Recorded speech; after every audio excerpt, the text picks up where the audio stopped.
Good evening, everybody.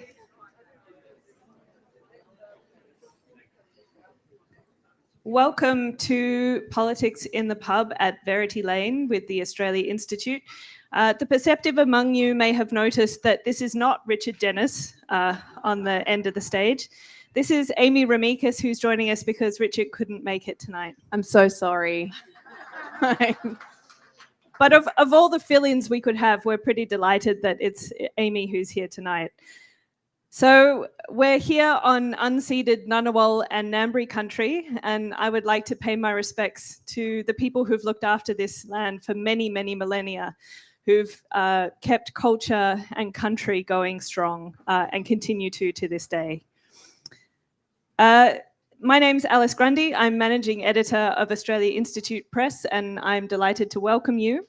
The Australia Institute is one of the country's most influential public policy think tanks, and we work across really a wide range of issues. We greatly appreciate any support that you have to give as we continue to fight the good fight. So if you'd like to support us, becoming a monthly donor is the #1 best way to do that. But if you're not in a position to do that, we have a donate one-off scanning square device that my colleague Hannah has down the back. So you can visit her and give us a donation. It's very much appreciated.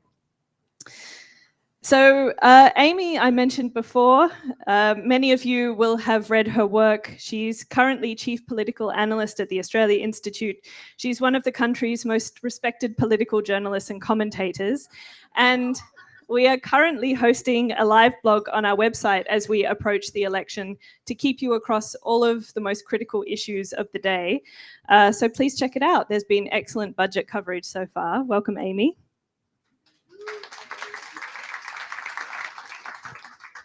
And we also have Matt Grudnoff, who is Senior Economist at the Australia Institute. You will have read his work. He's published widely across a range of subjects, including taxation, poverty and inequality, and the childcare sector. And before joining the Australia Institute, Matt worked at the Australian Bureau of Statistics and the Department of Climate Change. Welcome, Matt. All right, so we're here to break down the budget for you, Budget 2025. This is the last budget before the election will be called. There's been a lot of talk about the budget deficit. There's been a lot of talk about 2 years of surpluses and how wonderful they were. And now there's a deficit which is going to be a problem. Or is it going to be a problem, Matt? Yeah, look, Budget 2025, the budget nobody wanted. If it weren't for a certain cyclone, we wouldn't have one. You're welcome. Yeah. Go Queensland. That's the Queenslander, greatest nation on earth. Yeah. Deficits. Look, I had hoped, honestly, that after the coalition said deficits were bad and then spent 9 years running nothing but deficits, and including the largest deficits ever during the pandemic, that we might actually get away from, deficits are bad, surpluses are good. But it seems to have come back, unfortunately. Look, I mean, are deficits bad? Well, they could be, but the natural kind of order of things is to run a budget deficit. What do I mean by that? Well, if you go back 100 years, right? So you go back to, 1926, 27. So for the last 100 years, we have had 20 surpluses and 80 deficits. So the normal course of events is a budget deficit. And when we've run surpluses, they've been at really unusual and strange times. During a mining boom, when we had a massive asset boom before the 1990s recession. During, incidentally, the Great Depression, they desperately tried to run surpluses, succeeded and tanked the economy, and a third of all Australians were out of work at that point, which goes to show how bad surpluses can be. And also internationally, right? Almost all first world countries, all developed countries run deficits. In fact, there is one exception to that, and that's Norway. They consistently run surpluses. Why? Because they have a sovereign wealth fund that is invested overseas, provides enormous amount of money. Because why do they have a sovereign wealth fund? Because they tax their oil and gas industry properly, and now they have a giant sovereign wealth fund worth about 3 trillion Australian dollars. So, but otherwise, they all run deficits. And look, in the last 100 years, have we gone broke? Has our living standards, dropped away? Has the government failed? No. But surely in the US and the UK, they've had budget deficits more recently. Could you tell us the last person who was Prime Minister and President then when that happened? Yeah, thanks for that, Dorothy Dixer. Look, so the last Prime Minister in the UK to run a budget surplus was Tony Blair. And the last US President to run a budget surplus was Bill Clinton. Both from the left side of politics. Allegedly. Wow. Yeah, good point. Look, I mean, the rest of the world doesn't really obsess about surpluses. I mean, even now in the US, when they're talking about they need to cut spending in order to bring the budget back into balance, that's not what Trump wants to do. He wants to hand out enormous tax cuts. There will be no surplus because he's going to cut taxes.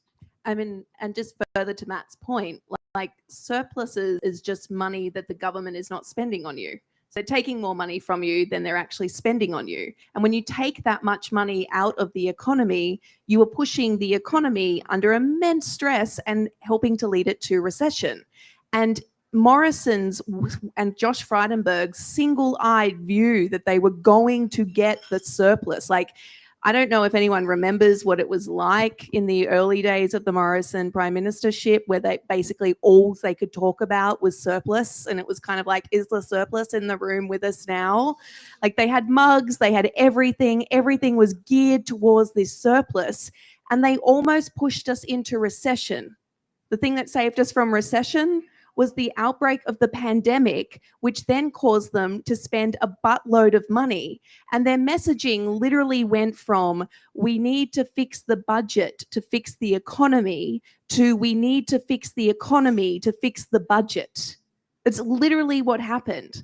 The reason that we're so politically obsessed with surpluses is because John Howard and Peter Costello told everybody that running a country's budget was like running your household budget. And it was exactly the same thing because you couldn't run your household budget in deficit. Eventually, the credit card would run out. It's even better than that. What Costello did so well was he reduced being treasurer to one KPI. Run a surplus, good treasurer. Run a deficit, bad treasurer. And so he was always a good treasurer because he ran budget surpluses. Yeah. And I mean, Matt, is a household budget like a country's budget? Mine isn't, but no, it's nothing like it. I am saving for my retirement. I'm pretty sure that the federal government will never retire. I have years of where I was in school and not working, I'm working, and then I'll be retired. That doesn't happen with government.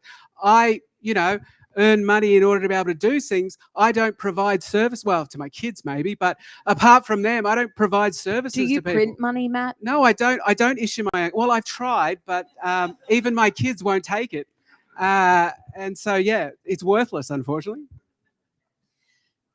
So one of the biggest stories that we've had since the budget came out is $17 billion worth of tax cuts. Amy, can you talk to us about what this means fiscally and what it means politically? I am not an economist. Fiscally, though, we're talking, this is going to be about $268 for everyone starting to flow from next year. Is that anything that you would write home about? No. Would any of you leave $268 if you passed it on the street? Also probably not. It's essentially a political tool that is essentially going, we have given you tax cuts, for 3 years. We've given you tax cuts for when we change stage 3. We've given you tax cuts in the coming year, and we've given you tax cuts after that. And we've done it while delivering 2 surpluses. And also, we feel that we're pretty being responsible when it comes to budget management. That's what it's about. I mean, the opposition is not wrong when they say that this is just for the election. Would Jim Chalmers and Katie Gallagher have worked so hard to create this like tax cut, this top up tax cut that they're calling it, because apparently that's what you can do now. You can just top up tax cuts. Would they have worked so hard to do it if it wasn't going to be an election called this weekend? Of course not. Is it going to tank the economy? Also, of course not. Does it make Angus Taylor incandescent with rage? Absolutely. I think that was the point. And I think that's the main reason Jim Chalmers worked so hard to ensure that it could happen, was just to see Angus Taylor's head explode, which it has. And I mean, politically, we're having this conversation up here in the press gallery where it's all like, can the budget so afford this? Is it responsible given we're talking about deficits for as far as the eye can see? Also ignoring the fact that when Morrison and Frydenberg were in charge of the government, they were also forecasting deficits as far as the eye can see. This is not new. We knew this cliff was coming. Turns out that when you have an aging population and things like, $380 billion for submarines you're never going to get, that tends to put a bit of pressure on the government budget, particularly when you're not actually taxing fossil fuel companies like you should, or multi-corporate corporations. Anyways, so we're having this conversation here. Is it responsible?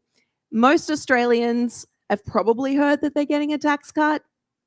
That's about it out of the budget, because most Australians have lives and are not paying that much attention to the budget. It's, nerd Christmas. It's not something that people with lives actually pay attention to. No offense. So politically, it is just for the election. But it has caused a problem for the coalition, because I don't know if anyone saw Angus Taylor's 7:30 interview yesterday. It was beautiful. He's against these tax cuts, but not tax cuts. But wait and see what the coalition will do on tax cuts, but just not these tax cuts, because these tax cuts are completely irresponsible and it's a complete hoax. But their tax cuts wouldn't be if they were to do them, which he's not saying that he would do, but maybe they would do them. You'll just have to wait and see, which today has morphed into, I don't think I ever said anything about tax cuts. We're very against these tax cuts. We voted against tax cuts, but Australians need cost of living relief, but not in tax cuts. We wouldn't do that. That's a hoax. But really, we should be trying to restore living standards by giving Australians more money, but not in these tax cuts, but maybe in other tax cuts, but probably not. You're just going to have to wait for the budget in reply. And look, some context. Angus Taylor has spent the last 2 or 3 weeks going around to a bunch of marginal electorates on basically a road tour, saying that the Albanese government is taxing people too much and we can't afford to offer you tax cuts. Why is that, Matt? Well, because otherwise it would be inflationary and that we would have bigger deficits. We'd have bigger deficits, but it's not going to be inflationary. But the bear trap that Jim Chalmers and the Labor Party built for Angus as he was wandering around doing this, telling everybody again and again that we can't afford tax cuts, but taxes are too high. It was just glorious to watch from a political point of view. And just on that number, Angus Taylor has been pushing that everyone is paying $3,500 more tax under Labor, particularly young people. Do you know why that is? Do you know why that more people are paying more tax? Because you got pay rises. People got pay rises. There was wage growth for the first time in 10 years. And when you get more money, you pay more in tax. But do you know, Amy, that when I started as a grad in 2005, I earned $40,000 a year exactly, and I pay a lot more tax now. That's outrageous. It's completely outrageous. I'm surprised you're not conservative on that logic. But people got paid more, so they're paying more in tax. But also, the low and medium income tax offset was phased out by, can you guess? The coalition phased it out, and Labor just went, thanks for that. We are also going to continue that phase out that you have already put in place. We're just going to allow that to flow through. And that is the reason why people are paying more tax. So in every single one of these marginal electorates that Angus Taylor has been walking around saying you're paying more tax, do you think anyone has asked him, well, are you going to put back the low and middle income tax offset? And what do you think the answer would be? You'll have to wait for the budget and reply speech. Yeah. Riveting. Well, and for all of those of you who will be tuned in closely to the Budget in Reply speech, I know that you watched the budget speech last night when Treasurer Jim Chalmers said that the government is taking all, quote, responsible measures to manage house prices. Since the budget doesn't include changes to negative gearing and the capital gains tax discount, Matt, should I take it that these are irresponsible measures? Yeah, look, I mean, climate change and housing would probably be the two biggest issues that Australia faces. And, you know, housing, again, has been largely ignored. There was almost no measures at all.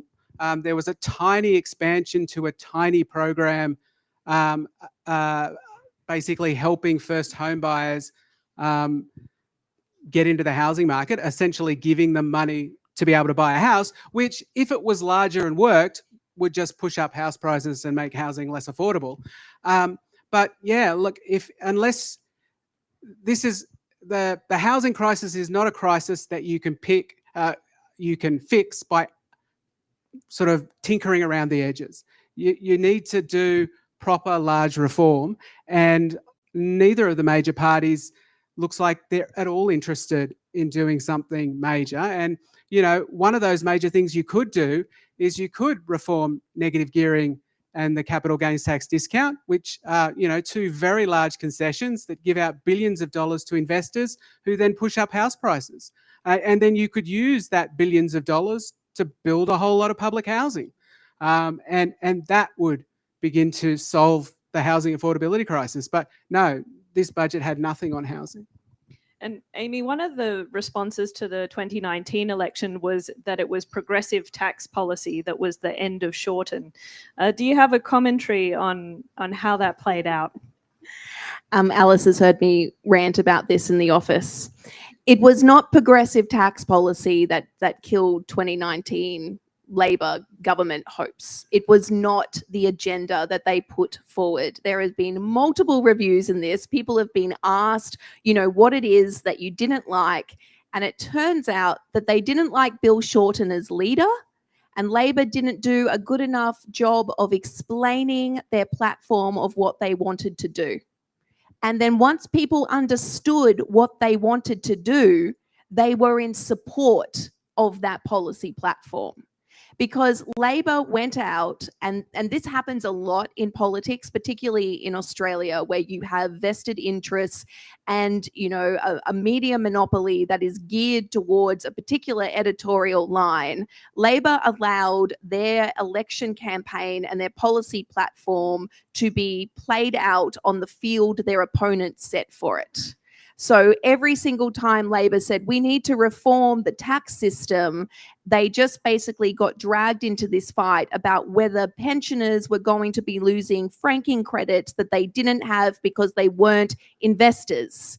And you laugh, but I know people who were voting against Labor because they were terrified they were losing these thousands of dollars in franking credits they had never previously received, but somehow had become convinced that they were receiving and just didn't know about it, and Labor was taking that from them. Like, this is what happens when you allow your campaign to be played on your opponent's battlefield. So it wasn't a progressive policy platform that destroyed the 2019 election hopes of Labor, and it didn't destroy Labor. It was just that the expectations were so high. People assumed that Bill Shorten was going to be a shoo-in, and when the election before 2016 election results were replicated, essentially, that's what happened. Everyone just went, oh my God, we can never try and do any sort of reform or change in Australia again. We need to stick to the middle of the road. And that is the lesson that Anthony Albanese has taken from the 2019 loss. It's that you have to stick to the middle of the road.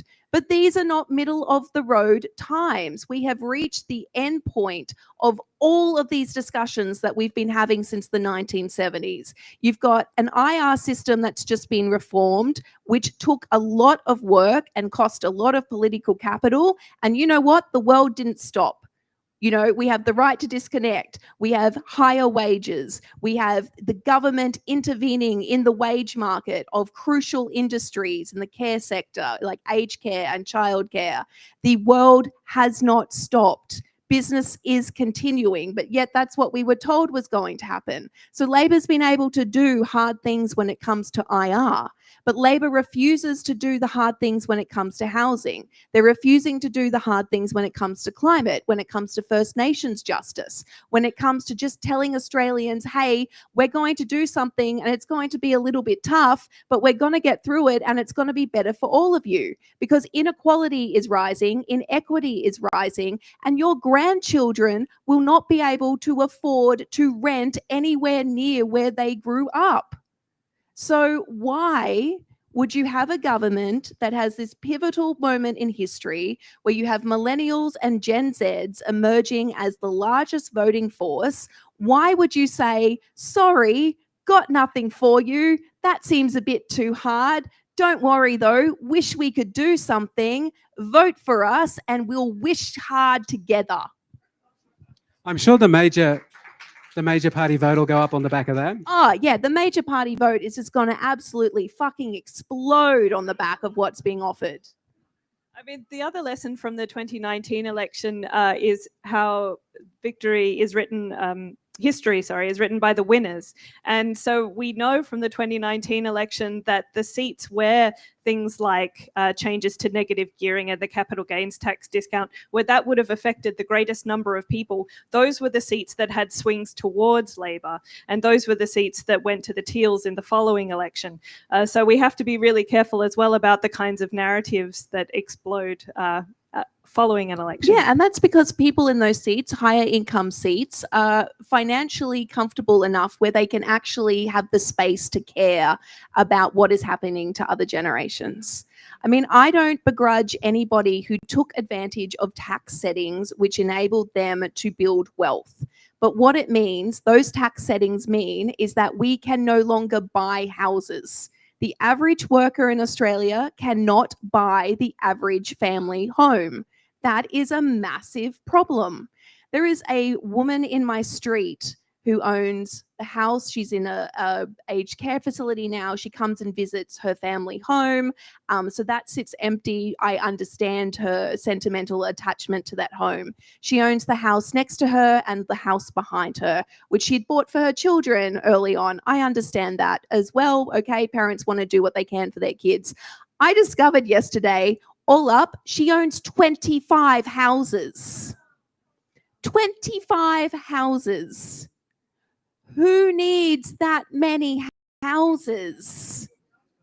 And so when we talk about the housing problem, again, it's not even an issue necessarily of supply, because as Matt has pointed out several times, the population growth over the last few years has been lower than the house build growth. We actually are building more houses than people coming in.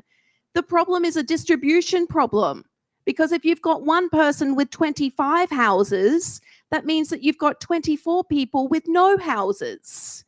That is one of the issues that's not being addressed. And another issue that's not being addressed is the changes to, superannuation concessions, which is money for nothing that this government was going to do something about. Got a little bit of a like, oh God, no, some people are upset because allegedly the farmers are going to suffer because the farmers are putting their farms into superannuation funds and therefore getting over the $3 million and might have to pay a little bit more tax on that.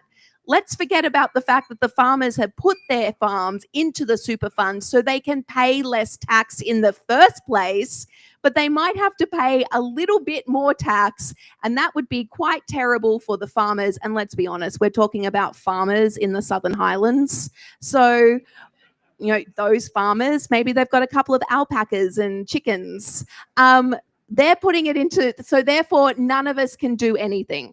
So we can't actually change it. And so Jim Chalmers went, we gave that a red hot go. Nobody supports it. So we're going to have to shelve it.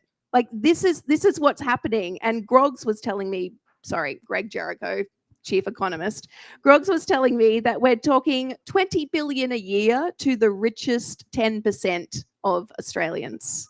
That is how much we are giving away. The press gallery is having conniptions over $17 billion in tax cuts, but we are giving away $20 billion a year to the richest 10%. That's 17 billion over 3 years. Oh, yeah, thank you. That's 20 billion each year. Do you know how much doubling JobSeeker would cost the budget? $12 billion. And do you know what would happen if they doubled JobSeeker? The conservative press and people would melt down. And yet we are giving away $20 billion to the richest 10% so they don't have to pay an extra couple of percent on their tax, on their superannuation, if they have over $3 million in their super. I mean, what do you need a trip to the Riviera every 6 months? Like, sorry, I've had half a glass of rosé and no sleep in the last 48 hours. And like Matt and Alice have both experienced this like throughout the day and just before when we were standing back behind you guys while we were waiting to come on. This country is facing so many serious structural problems. And all of you good people come out and you try so hard to make things change. But unless you actually convince politicians that this is what needs to happen, maybe we need to be a little bit more like the French.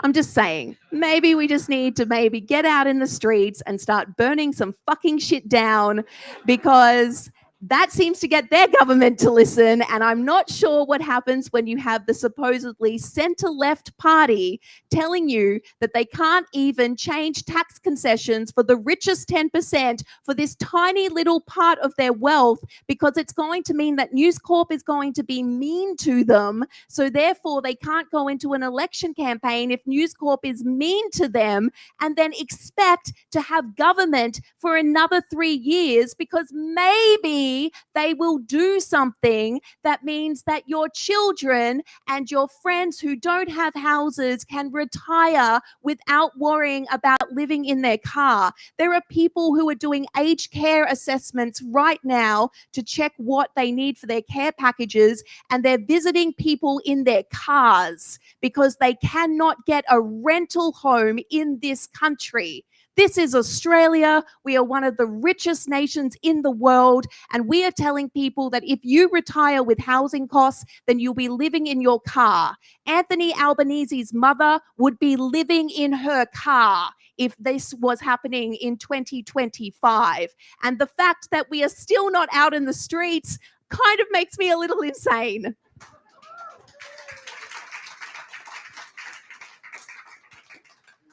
Speaking of things that can make us a little bit insane, Matt, you've just been doing some research on the fuel tax credit. And speaking of very large sums of money, how much is Australia giving away in fuel tax credits at the moment? Yeah, so fuel tax credits is basically an enormous subsidy to fossil fuel use, diesel, petrol use. It basically mostly goes to big mining companies.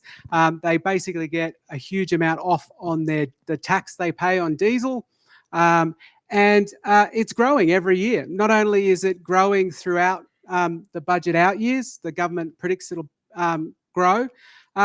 They keep upgrading each year how much it is. So they're underestimating basically how much it'll grow. It's now well above $10 billion a year. And an enormous part of that just goes to large mining companies. In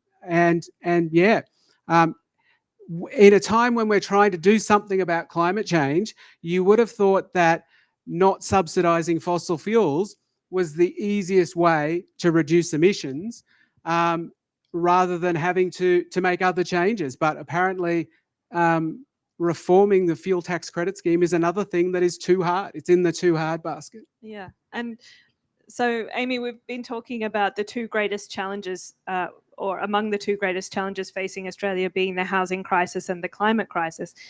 What did we see in the budget in terms of climate measures? Not a lot. We didn't see a lot. We saw some funding for resilience, which is basically Australia saying we understand climate change is happening and that communities are going to have to be moved because climate change is happening, and so we will fund that. But that amount was completely dwarfed by what we're spending in the reconstruction fund from climate disasters. So we are spending more money responding to increasingly destructive climate disasters than we are preparing our communities for coming climate change. And at the same time, we're giving subsidies for diesel cars because apparently mining companies, they're doing it really tough and they don't make quite enough money. Gina Reinhart just needs another jet.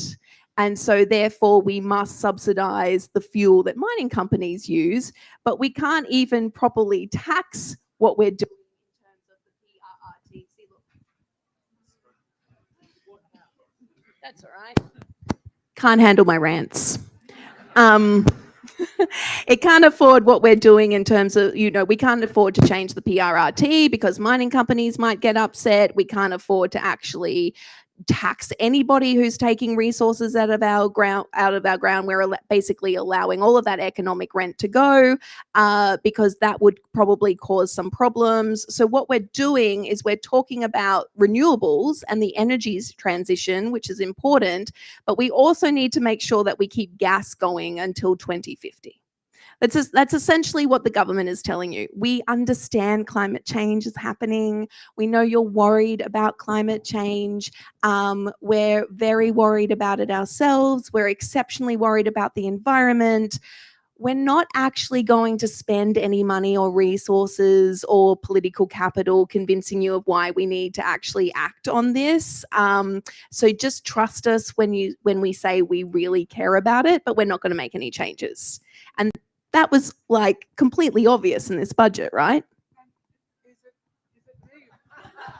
Is it me or is it just really weird that this budget is a climate change budget in the sense that it would not have occurred had it not been for a large climate change event? And yet this budget doesn't have anything in it that will help prevent climate change. You know what they did do, though, when everyone was locked up and looking at the budget, was they rammed through environment wrecking laws, which essentially will bypass the environment minister's ability to reconsider nature damaging projects. So they've done this because the salmon industry has had a bit of a cry in Tasmania. It's not even necessarily the salmon industry. News Corp got involved and the government decided that this was going to be a way that they can win outer suburban seats. And so they have absolutely rammed, with the coalition's help, laws through the parliament. They're going to be voted on in a couple of hours. They'll go through, which means that the environment minister cannot reconsider projects that might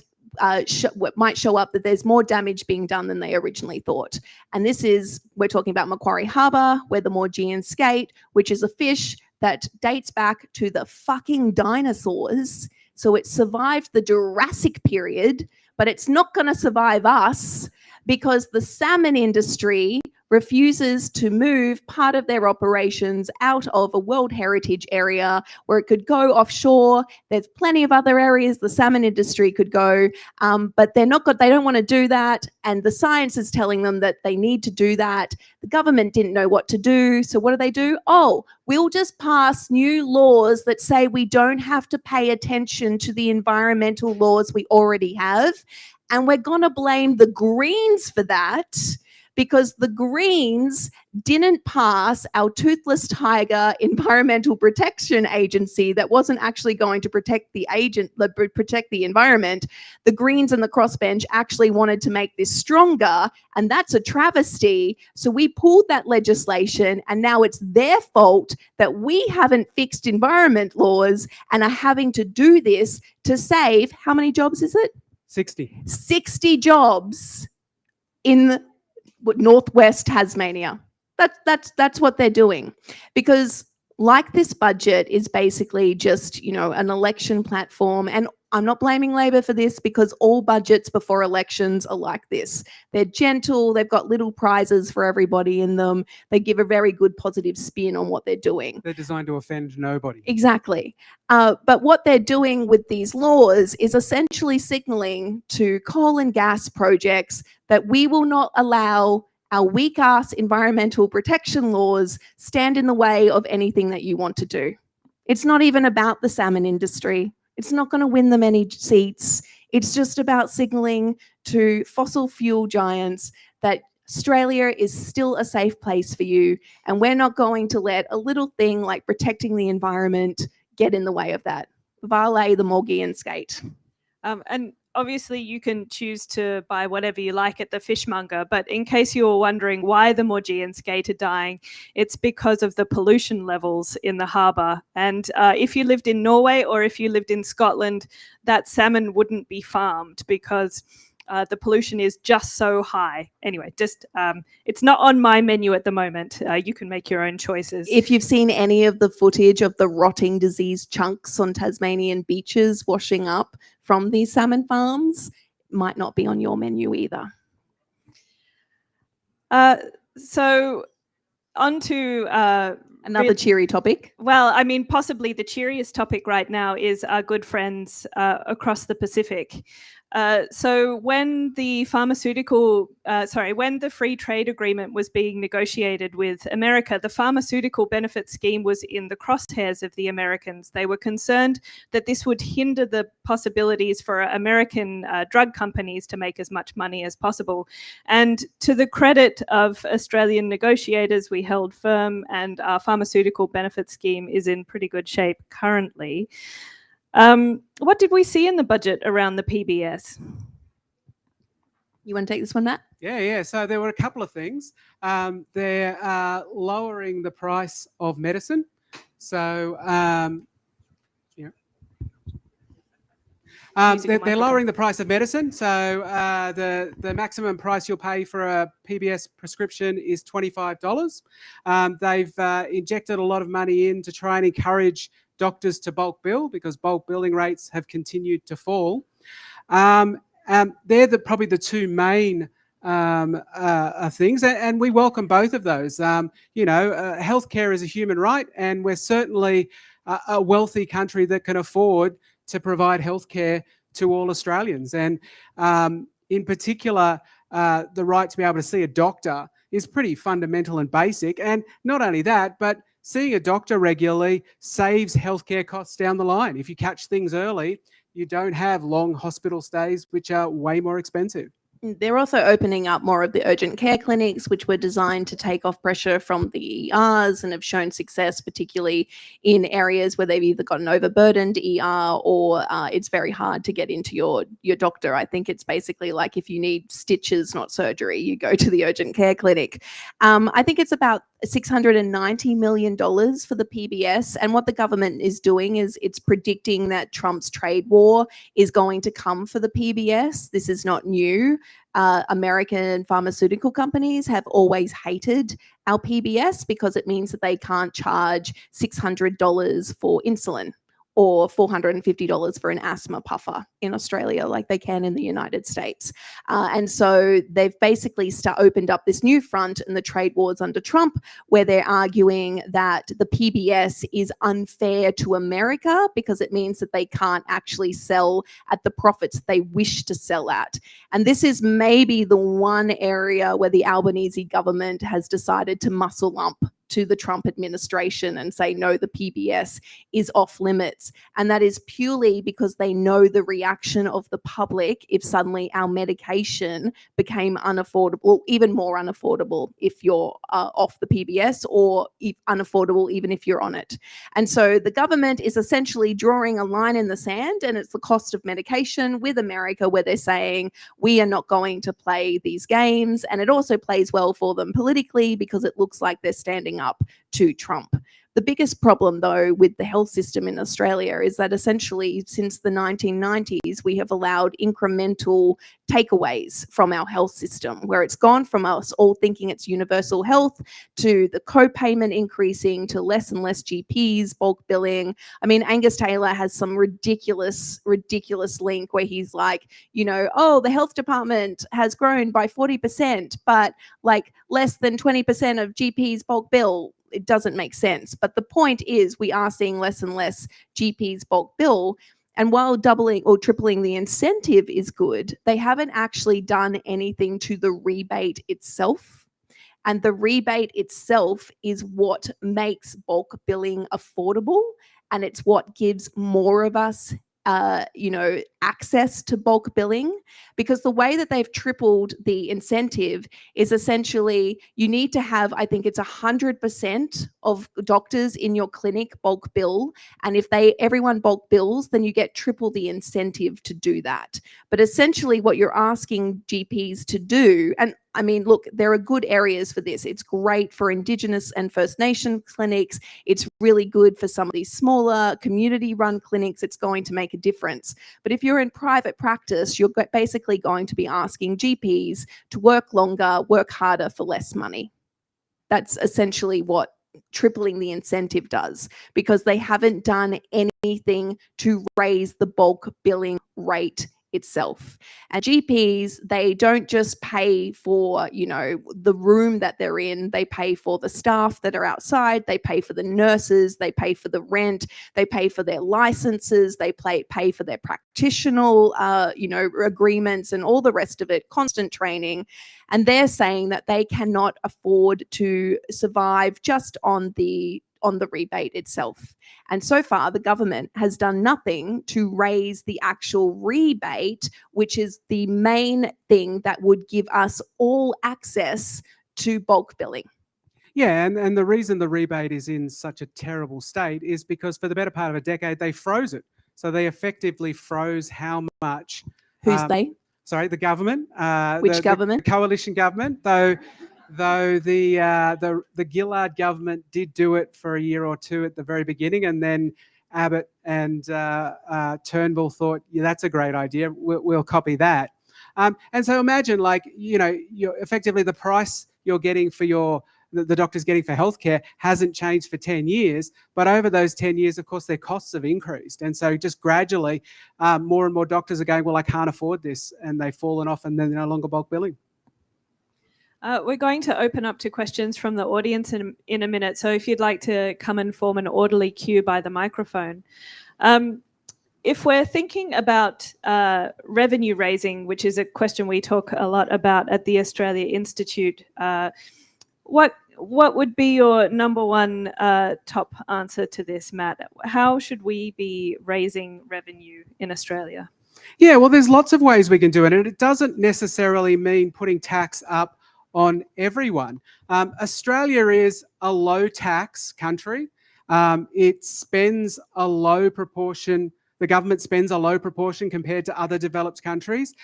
We have a small deficit, and our total debt is small compared to other countries. And if we wanted to raise revenue, we could simply raise revenue by cracking down on tax loopholes. We've talked about tax concessions to superannuation. We've talked about negative gearing and the capital gains tax discount. But there are all kinds of tax concessions that are basically mostly flow to those at the top, and they're mostly used in order to avoid them having to pay what they otherwise would have to pay given that the income scale. So when we talk about raising more revenue, some people sort of think, well, that means more taxes on low and middle income earners. It doesn't have to work that way at all. In fact, a lot of countries around the world, countries that do have better government services and raise more taxes, don't necessarily raise more taxes on low and middle income earners. What they do is they tax higher income earners more effectively. And also, as we talked about earlier with Norway, taxing the resources industry, we do a terrible job of that. We basically give the resources away in this country, whereas other countries all over the world with large resources like this actually extract an enormous amount. The resources companies are very happy to set up in those countries and extract those resources because they still make a decent profit. It's just in Australia they make a fantastically stupid sized profit. And, honestly, they must be laughing at Australia thinking, these people are just willing to give our gas, give our coal, give our iron ore, give our resources away almost for free. And we could be in the ridiculous situation of buying our own gas back from Japan, which would really be an extraordinary turn of events. It looks as though we don't have any... Oh, we do have a question. Thank you. And just a reminder, we're after questions, not comments. Thank you. We've seen how we've seen how corporatisation of stuff, childcare, aged care, universities, education, I believe it's also impacting our GPs. My GP's practice is a chain of one of 115 across Australia that's owned by a private equity firm whose website says its purpose is to aggressively pursue high returns. How much do you think that is playing into the reduction in the number of bulk billing GPs? I mean, the corporatisation of services is playing into the reduction of all of our services because it's all about profit. I mean, private equity should be burned to the ground. I mean, not for assault charges, but, you know, there have been times when I've been at events and someone's told me that they've worked in private equity, and I've had to be very kindly escorted out before I caused an even bigger scene. But it is a massive problem, and it is a problem with how we have allowed incrementally Australia's basic rights, things that we all learned in the 80s and 90s were part of our due for being an Australians. You work hard and the government will give you these services. I mean, that's pretty much what the Accords were all about. You know, we'll sacrifice union power and the power of collective because you're not going to need to worry about that because the government is going to provide these services for you. There's very little regulation on it because the ACCC, while they look at corporate mergers, they're not looking at, you know, the impact that is having on people. And we know that GPs are working exceptionally hard. I'm sure the GPs in your clinic are, you know, working as hard as they can to give good patient care because that's what they swore an oath to do. But we're basically relying on good people working as hard as they can to maintain standards in healthcare because they're not going to get paid to do it. And not all of us can afford to go and see a GP. I mean, if you go and see a GP and it's longer than 15 minutes, it's $140. Like, that is not affordable. There are people who have put off seeing doctors and had terrible outcomes. And I'm sure we all know of somebody in this room or know of somebody who knows of somebody who does because of the cost of healthcare in a supposed country with universal healthcare. I mean, every time you open up Blue Sky, we're all telling the seppos how amazing our healthcare system is. If you've looked at it lately, it's not that amazing. So yeah, private equity is absolutely an issue, and the corporatization of our services in aged care, in child care, you know, in disability care, in any sort of care sector, but as well, it's just adding to the shitification of life. You know, like, everything is so much harder than it needs to be because there are so many corporatizations of things that we had first established to be human rights. And again, the only way to take that back is to work as a collective and tell your politicians that you want regulations, that you want government intervention in these areas. Because that's the other thing that Australia has become very afraid of is government intervention. We're all told that this is going to be terrible. But why do we have to wait until we're screaming for a royal commission before we allow our governments to act? It should not need to get to that point. You have a lot more power than you think. It just comes down to organization. All right. Oh, we have another one from the audience. Just while you're coming up, I've been thinking about tinkering around the edges, and we've seen that in relation to endometriosis and women's health announcements in this budget. Just when you were talking about GPs, I was thinking of how it takes on average at least a decade to be diagnosed with endometriosis, and it's great that there's going to be a subsidy for one of the medications that people need. But again, tinkering rather than addressing the structural issues. Your turn. I just wonder how big a problem you think middle class welfare is, because, you know, I'm just wondering how big a problem you think middle class welfare is, because amongst Australians now, we all expect something from the budget, and some of us actually get some benefits that we could actually afford to do without. And when you look at the pie chart for the budget, when the Treasurer sits down to do the budget, the first thing he does is take out almost 40% for Social Security, and then we've got 60% to address all the other areas. So I just wonder, are we doing ourselves a disfavour with this expectation? Yeah, so there's two things, and they might seem contradictory, but stick with me, they're actually not. There is middle class welfare, but it's not government spending. It's actually tax concessions. Now, tax concessions don't appear as a line item in the budget. If the government gives you permission to pay less tax, that's not something that every year the Expenditure Review Committee of the budget sits down and looks at. The stuff that is in the budget, those line items, that is welfare that is incredibly tightly means tested. And that is not middle class welfare. The middle class has been totally cut out of that a long, long time ago. So we're talking about pensions, we're talking about unemployment benefits, we're talking about help with disability, and all of that kind of stuff. That is very tightly means tested. But the kind of middle class welfare, if you like, is more attached to tax concessions. So if you want to get stuff from the government, my best advice to you is get a tax concession, don't get a payment, because payments they look at all the time and they're always trying to work out how they can shave more off them. Tax concessions can just run riot, and nobody seems to care. And if you ever find yourself running into one of those financial advice columns about how you can hide your assets so you can still get the pension, maybe start to rethink some of your life choices. Thank you. I've got a little article from The Shovel. It's got a picture of a bloke here, really grumpy guy, bald hair, hasn't got a beard, it's not me.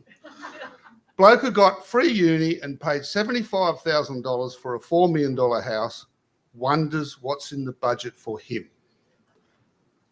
Could you comment on the expectation that people perhaps think they need more than they actually do? Yeah, look, I mean, young people are being ripped off in large part because the stuff that previous generations got, they're not getting. Previous generations got affordable housing. They got, you go to Parliament House and, the adage is all the people who are voting, to increase HECS and uni fees all got a free education back in the 70s and 80s. Those things are no longer available to young people. That is obviously going to piss them off. And they're increasingly becoming a large voting bloc. And they're quite annoyed, and you can understand why they are quite annoyed. And I don't understand why parliamentarians and those who have got all these benefits would want to see those benefits cut off for the next generation, mainly because eventually that large, very angry bloc of voters is going to vote for somebody who is going to promise them horrible things. And as we've seen in America, populism doesn't always work out well. And I think you are far better off reforming early and making life better for people than you are waiting until they are so angry that they are willing to vote for somebody who says, I will burn the whole place down, I don't care. Yeah, I mean, modern politics has been shaped by the boomer generation, and that is not derogatory. It's just a fact, because it was the largest generation in Australia's history until you were all told to have one for mum, one for dad, and one for the country. And, now you've created an even bigger generation. But you were the largest, the boomers in the room, you were the largest generation in the country, and you benefited from all of the social programs that were put in place by the post-war Labor government, the Curtin Chifley government, the entire nation building program, the affordable housing building program, the Commonwealth Employment Service. All of this was geared to ensuring that you had an excellent standard of life and that we had a growing middle class. And then the Menzies government came along and they took that middle class and they said, hey, you should be able to not just rent your home from the government, you should be able to buy that home. And then the government slowly got out of public housing. And then they said, hey, you should be able to have all of these tax concessions and build wealth because we should have an even bigger middle class. And they put forward all of these different concessions that the Howard government then turbocharged, because negative gearing was never meant to be just for housing. It was a business investment tool that they thought would work in order to encourage business investment. But then a couple of very smart accountants worked out that the loophole in it was that you could make a loss out of housing and then continue to make money. And so then we created a housing market where you're literally betting on losing money. And so to get the negative gearing, you have to be losing money on your investment to get negative gearing. That's how it works. And so what they did then was to say, well, hey, in order to make money, we need to change capital gains. So we're going to basically make sure that you don't pay too much capital gains there. And so then, as Matt has frequently said, now you have housing investors who are betting on the housing market continuing to increase so they can maximize their capital gains and make money when they exit or leverage that property to buy another property and end up with 25 houses. This is the settings that were set up for the boomers. And I do not begrudge a generation taking advantage of that. The issue to the Shovel article is that some, and I'm going to bet it's not people in this room, but there is now an expectation that the entire nation should be continually geared to those people. And so where is my tax concession? What am I getting from this government? That is an attitude that is pretty prevalent throughout Australian society. And the problem with that is that we have left behind the people who actually need the help. We've left behind people in poverty. If you are on Job Seeker, you are living 38% below the poverty line. There is not a single rental property in Australia, according to numerous reports, that you can afford to rent. Increasingly, you can't even afford to rent a room in a city. You are spending so much money making your appointments for mutual obligations in order to convince the government to give you this pittance that you can continue to pay your rent. It keeps you in poverty. And by the way, keep an eye on the whole mutual obligation situation, because that's going to probably hit the court soon. And it turns out that, hey, maybe it's illegal to force people to do some of the things that we're forcing people to do. And the Albanese government has also not addressed that. So that is the problem, is that we need the societal shift where we stop thinking about what am I going to get, and we start thinking about what is best for all of us. Because it's not good enough if you just start to go, well, maybe things are unfair, but I don't want to give up anything that I've got. Do you need 25 houses? Like, do you need to leave your children millions and millions and dollars of wealth? Or do you want to actually see us act on climate, act on equity, act on making sure that generations that are coming through have the same quality of life that has been taken for granted by Australians for decades?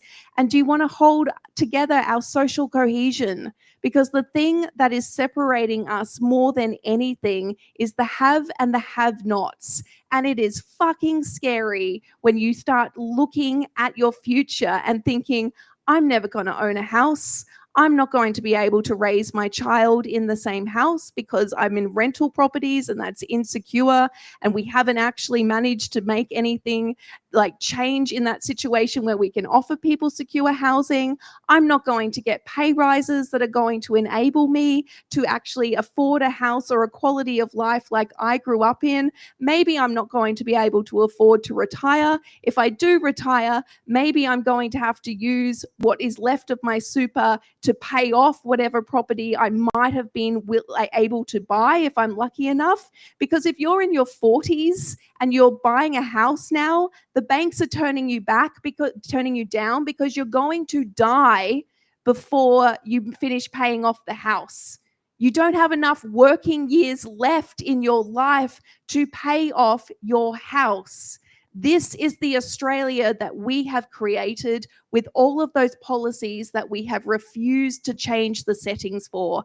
And if we don't start actually taxing the frickin' fossil fuel companies and all of the other corporations that are raping our resources, we're opening up whole new industries when it comes to critical minerals. If we don't actually start laying the groundwork and saying, you need to pay us for this because we are going to use it to better our population's lives, because that is who these resources belong to. If you don't actually start screaming at your governments to change the housing settings, to focus on inequality, to look at how many people that we have at poverty, and to see what we're actually doing in the climate and in terms of environment protection, then you're probably going to be laying on your deathbeds wondering, where did it all go wrong? It went wrong 30 years ago and we've done nothing to change it. So the next best time to change it is right fucking now.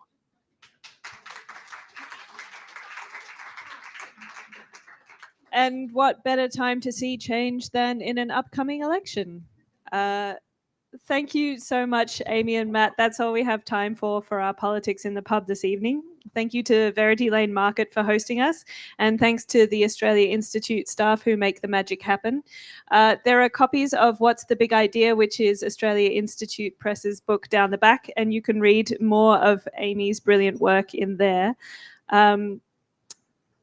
And I can let you know that next month's Politics in the Pub is going to be with Tim Costello, and we'll be talking about reform to gambling policy in Australia.